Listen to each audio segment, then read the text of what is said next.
Got a little bit of some cracking on the garage floor. We got some loose bricks around the garage pedestrian door threshold. It's got a torn door sweep. Now for a little inspector theater, okay?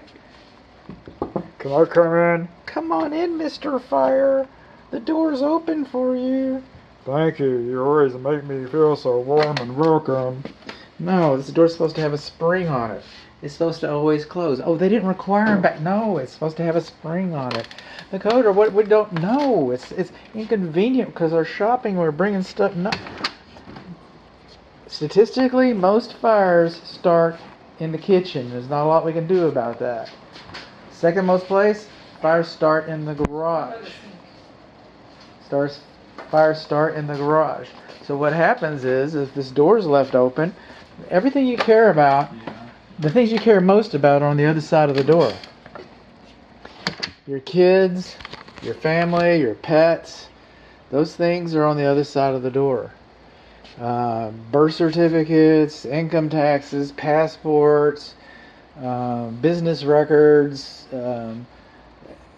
art, collectibles, jewelry, everything you care about is on the other side of the door, so it should have a self-closing string. This is the door opener button. It's nice and high. It's higher than 5 feet, so little hands can't get to it, because that's what we're here about, is the garage overhead panel door. Should have a warning notice posted right there. Should have a scuttle hole cover right there. One of our courtesy lights is not working. The door is not on GFCI. It's not protected GFCI. The top panel of the door is cracked or broken. We do have spring tension notices on the bottom corners of the door. That's a good thing. We do have a warning notice on the door itself. That's also a good thing. Our optic sensors are higher than 6 inches from the ground. That's a bad thing. Okay, so things can get up underneath there. So what did we learn? We learned that we do not have a warning notice on the door here. We learned that our courtesy light's not working. We learned that we don't have a warning notice inside of the door. We learned that we do not have pull handles inside of the door, so that if you disabled, you had an emergency, you could pick the door up. We learned that our optic sensors are too high. We also learned we got a little bit of wood rot right there, didn't we? We learned that too. Alright, so my business model, I made a business model to do no harm.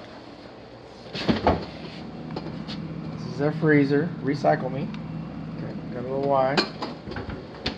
Okay, when I left, the freezer was working. But I did a business model to do no harm. So my inspection agreement, I state that I do not do block tests on the door reverse. Do not do a block test. I've got instructions baked into the inspection report on how to do a block test. There's a link to that. And the seller can demonstrate to you the block test that it works or whatever.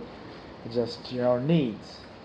You know, I do it with my big flat zombie hoof. Alright? So this is the way. Oh, it pushes it. Look at that. Look at that. Man, that's all loose. Something's wrong here. Let's do that again. Hey man, a break for our sponsors. Let's try this again. Push the button. We do not have a warning notice. And look at this thing. It does not work right. Bend in the door. Look, there's our block test. Okay, so I did do a block test. Didn't mean to. Didn't mean to. It was left in the way. So we did do a block test. Block test works. It's the only block test I can remember doing. But it doesn't make this panel look any better. What did we learn? Do you have a warning notice? Courtesy light's not there, not GFCI. We learned that our optic sensors are too high. We learned that we do not have pull handles inside. And something's wrong with our pull arm. And that's probably why the top panel looks like that.